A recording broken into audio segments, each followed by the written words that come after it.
Welcome to another episode of the Positive Change Podcast, a podcast that's all about challenging the status quo, inspiring new and different thinking, and creating positive change for yourself and the world around you.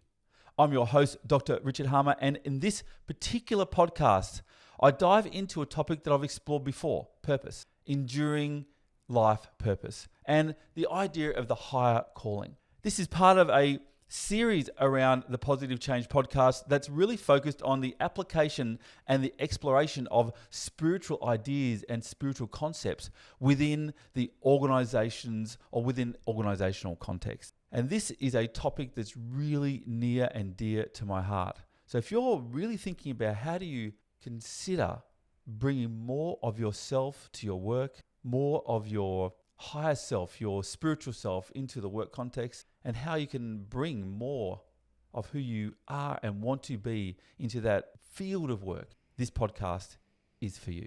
Listen in. Hi, I'm Dr. Richard Harmer, and you're about to discover new ways to go from overwhelm to thriving in your business and in your life by following your passions, pursuing your unique life purpose, and stepping fully into your infinite potential. You deserve to live your best life, a life filled with all of the clarity, courage, and commitment you need to be happy and to make a positive impact on the world. So get ready, because this podcast challenges society's expectations for what it means to be successful in life and in business, and invites you to grow beyond outdated assumptions for defining who you are. Welcome to the Positive Change Podcast.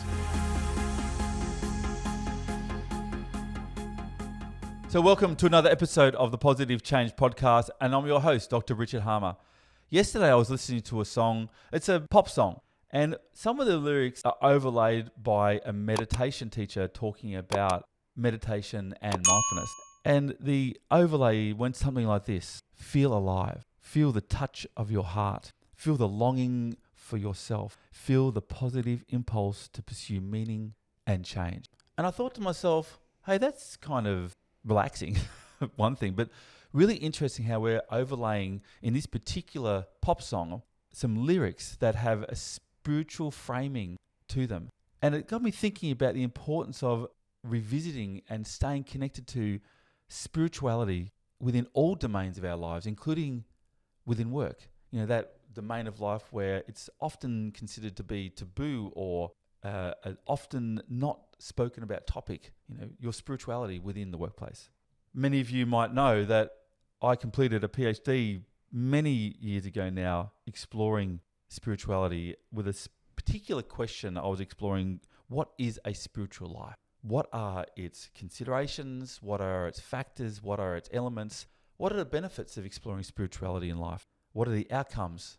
And what can we learn about the fundamental factors and frameworks, pathways towards living a more wholesome, fulsome, and enlightening life?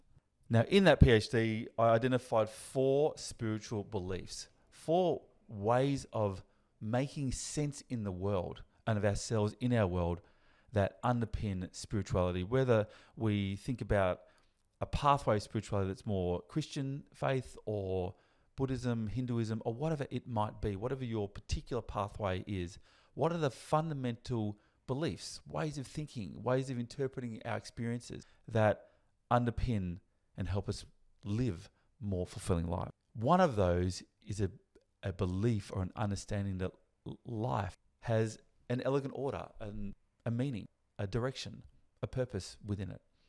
Even if that purpose is to have no purpose, to live each moment as it comes, that in a way is a kind of direction to take. So that is the focus of this particular podcast, an exploration of the higher calling, that enduring, lifelong exploration of one's purpose in life. And I've explored this topic before, but this time around, we're going to explore it within the context of an organization rather than life.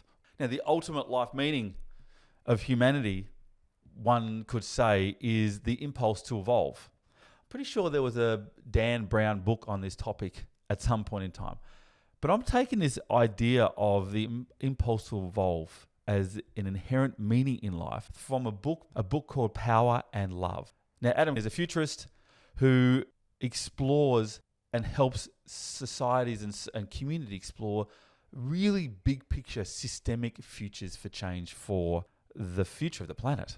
And he wrote this book called Power and Love, of which he defines power as the impulse to evolve and love as the desire to integrate or reintegrate that which has become broken, to become whole again. And I think this is a really interesting dilemma. And that's what Adam Kahane calls it, a dilemma. Two things or two phenomena that can't exist in time and space at the same time. Power, that impulse to evolve, that impulse to break apart, the impulse to move ahead, to create change. With love, that desire to reunite that which has become fragmented, to bring back together and to become whole. And the ultimate meaning in life is to evolve and to become whole. Now, individually, I've explored this before, and I'll put the particular episode of this podcast that explored individual purpose. But individually, a purpose can be considered a direction, a way of orienting one's life towards a unifying and challenging direction, a higher calling beyond oneself. Now, within an organizational context, within an organizational environment, that purpose is the organization's why, beyond the organization and beyond its people, beyond any one person. It's an organization's, hopefully, positive impact, positive social impact, solving human problems, meeting human needs, ultimately meeting planetary needs. Now, there's been lots written on this particular topic about the importance of organizations having a purpose. You just have to look at any mainstream magazine of business within the business context, like the Harvard Business Review or McKinsey's work or Forbes, to see that organization's purpose is this central organizing paradigm, or can be a central organizing paradigm that informs ultimately the way an organization and its people are aligned, how strategy gets formed and implemented, and so on and so forth. There's been heaps written on this topic. Now, I was reading an article just a few days ago from a journal called Frontiers in Psychology, May 2021. The journal article was called Exploring the Meaning of Organizational Purpose at a New Dawn. And it spelled out some of the fundamental reasons why organizations put such weight or cadence or clarity around its purpose.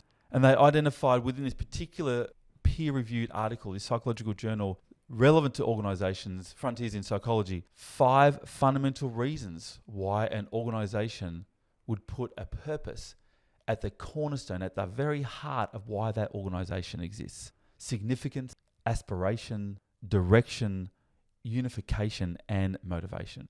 Significance, placing something about the organization beyond the organization itself. It's higher calling, it's reason for existing that is beyond just the organization's existence, but the positive impact that organization has in the world.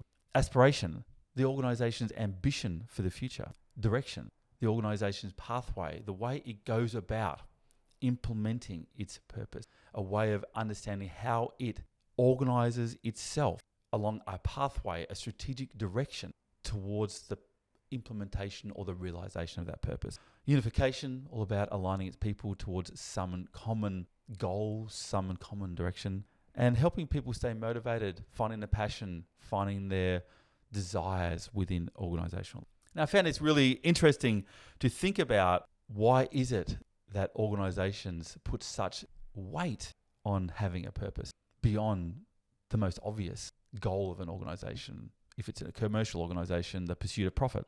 So at this point, I think it's interesting and important to make a distinction between different types of purposes. Now, this comes from a bit of developmental psychology, a little bit of spirituality, and my own experience working individually with individuals looking at their own personal purpose and teams looking at their purpose. A distinction between what I call little p purpose and big P purpose. Now, little p purpose exists within time and space. It exists within the manifest world, within the concrete and the subtle world of the human mind. And a little p purpose is like a goal. It's an aspiration that has a clear beginning, a middle, and an end, something that can be accomplished within a specified time period. My purpose is to, at an individual level, that might be, my purpose is to become the next senior leader of the organization I'm a part of, a goal. For an organization, that purpose might be to become the market leader in whatever industry that organization might be in. Something that, depending on how you define the scope of that purpose, is definitely attainable within a time frame. Now, a big P purpose, on the other hand, is enduring. It sits outside of a time and space. It's beyond the manifest realm, the manifest world. It gets translated into activities that can be explored within the physical, subtle world, but it's beyond it. And this is the type of purpose we're talking about when I think about the big P purpose of organizations. Those things that have a planetary or a humanity level scale to them. They can't easily be implemented, accomplished. And yet they provide a sense of a higher calling, a why for that organization that can inspire potentially millions of people to get on board. Now, in a previous podcast, as I've already mentioned, I've explored purpose before and said that there are 4 fundamental pathways to finding one's purpose at an individual level. And again, I've taken this from developmental psychology. It can be given to you. It can be discovered. It can be learnt through an alignment to life and listening to life's unfolding and looking for the signposts of life, realizing that life is there to help you understand your reason for your unique reason for living. And 4, it's inherently present in everything you do. You are your purpose. It's not something you discover or you define. It's your purpose is who you are. Now, if you put that within an organizational environment, say, okay, your purpose is given to you. Sure, purpose is one that is provided to you by the founders of the organization, saying this is what we believe in, this is what we value, and this is what we'll explore. It can be discovered through good market research. It can be discovered through experimentation in the market and finding what customers most value about what you do. It can be understood to be the very thing that you are, and you cannot be anything else, even if you don't know it at the time. Even if an organization might feel Verticom lost around its purpose, it's something that is a constant guide. Now, in this same piece of research, exploring the meaning of organizational purpose at a new dawn, this particular article identified a number of moderators of an organization's purpose. Now, I think it's important here to make a distinction, a long-held distinction within psychological research and most research actually around a variable, let's just call it purpose, and whether that purpose is a moderator or a mediator of organizational performance. And here's the distinction. A mediator, a mediating variable, explains the process through which 2 variables are related. An example of this is leadership and organizational performance, right? It's pretty commonly held understanding that leaders, through their behaviors or through the activities of exercising leadership, again, I'm taking from adaptive leadership here. So leadership is something a person does, not a position they hold within an organization. Leaders influence organizational performance in either positive or negative ways. But what we don't take into account often is what is it that a leader is actually doing that influences organizational performance. So a mediating variable looks at what is it that governs or explains why one thing impacts another. Why does leadership influence organizational performance? Why? What is it that's actually happening here? And there are 3 really big mediating variables: trust, vision, and culture. Trust influences how a leader impacts organizational performance. If people have low levels of trust of a leader, then organizational performance goes down. If they have high levels of trust of that leader through what they do, then a leader can have a significantly positive impact on organizational performance. Similarly, vision.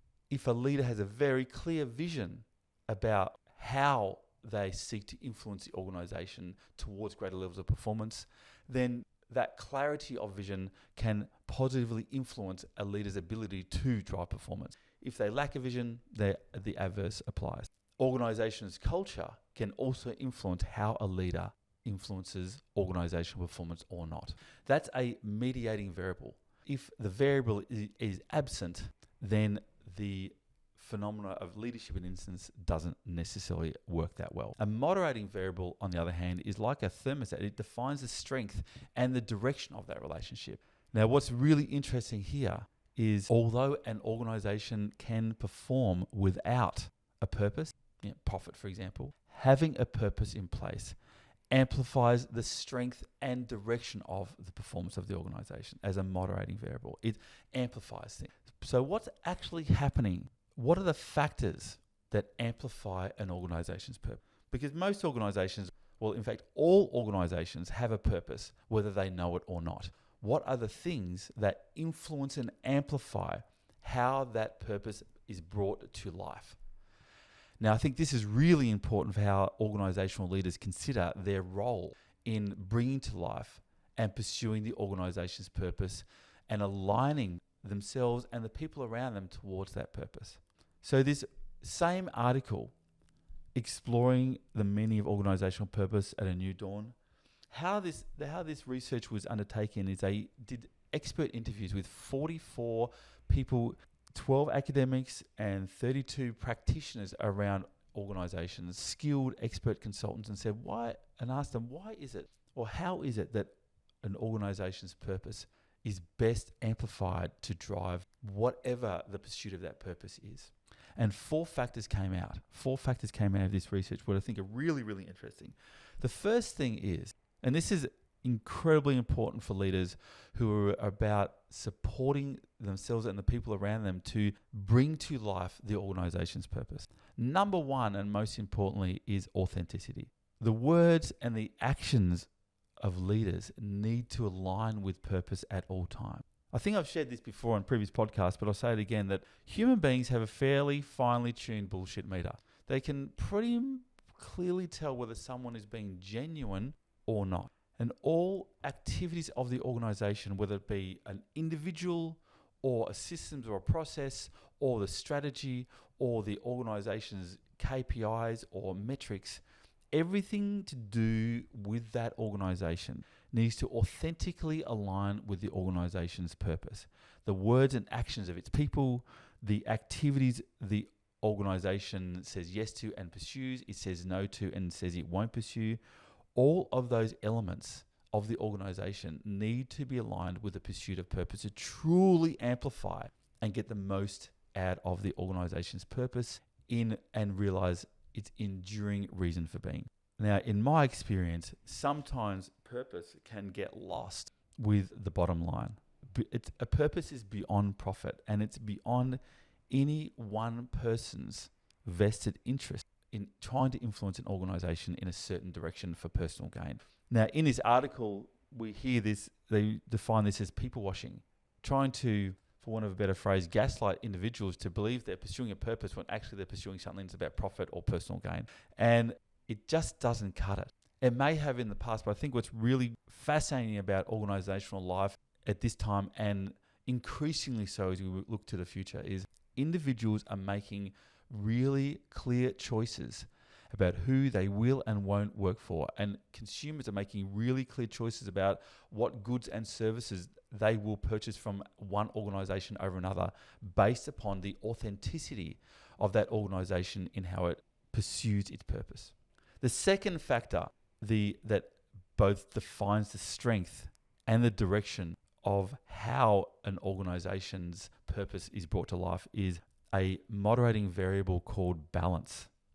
Yes, I'm advocating for organizations pursuing a higher calling. At the same time, it cannot do so to the detriment of fulfilling and meeting individual need fulfillment, self-interest of its people. Now, this may sound counterintuitive to what I shared about authenticity, how important it is that an organization stays true to and all of its activities are aligned to its purpose. When I say, well, hang on a minute, we want authenticity, but at the same time, we want to make sure that individual needs are met. And this is incredibly important about how we make sure that we have individual organizational fit around purpose. To ensure that an individual employee within an organizational context gets mutual exchange. They have an opportunity to pursue what they care about individually and have that individual pursuit of what's personally interesting and personally fulfilling also gain and provide energy towards the organization pursuing its collective purpose for the world. It's a balance of altruism and profitability. Now, as a mentor has said to me on many, many occasions, the more an organization focuses on building profit, the more resources it has available to pursue purpose and its positive impact for the world. An organization that cannot pay its own people and remain financially viable fails to fulfill its purpose.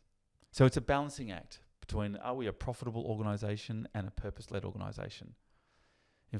Indeed, they're not mutually exclusive.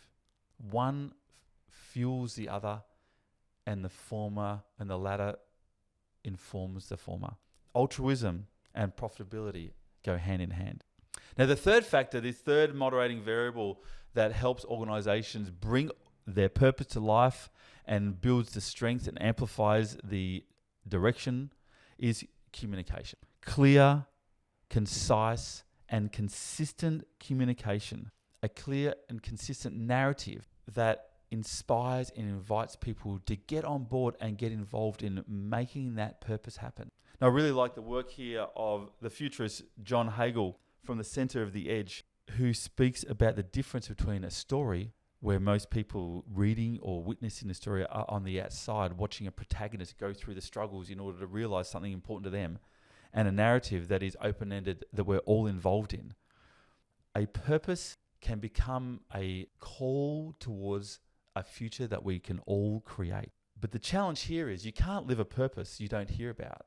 Now, I work with many organizations, and I think what's really telling of the difference between those organizations that are really making leaps and bounds around fulfilling purpose and not is how often they talk about it. Does every single person in that organization know what its purpose is? Do they believe in it? Do they see how it aligns with what their personal aspirations are? Can they see that the organization is authentically living that purpose every day? Can the individual see how their individual pursuit of what's meaningful to them also contributes to that purpose? Do the customers of that organization understand what its purpose is and also believe in it? Do the customers also see how that purpose is in service of them? Simultaneously, how the customers can, through the very act of engaging with that organization, continue to bring that higher calling, that impulse to evolve, that pursuit of wholeness to life through the very engagement in that organization. This is the power of really clear communication around a purpose. And finally, the fourth moderating variable, the first amplifier of purpose. The fourth amplifier of purpose is perception of impact. Feedback. Every single person in an organization wants to do meaningful work. Feedback on how they are contributing to the purpose and how they're bettering people's lives is an incredibly important element of how an organization amplifies the impact of its purpose for its people and for the world at large. Contribution is it's a key factor in engagement for organizations and for its people. Helping people understand and informing people how what they do every single day contributes to the organization pursuing its purpose and how the pursuit of that purpose makes people's lives better is very, very important. These four factors, these four moderating variables that underpin how an organization further amplifies its purpose for the world, authenticity, balance, communication, and perception of impact are incredibly important considerations for organizational leaders. So the next question to ask ourselves is, well, how do we know that we're doing those four variables well? If those four variables, those four moderating variables define the strength and direction of the relationship and doing more of them can amplify the impact of purpose, well, how do we know? I think what's really important to consider here, and I'm coming back to this same article again, is measuring what people need from the purpose. Now, what do I mean by that? Many organizations measure engagement. In fact, it's a multi-billion-dollar industry annually around the world, engagement. What are we engaging with? We often think it's about engaging with the organization, engaging with our work, engaging with each other, engaging with our manager, engaging with the physical building we walk into.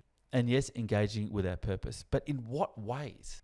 I think that's what's really interesting here.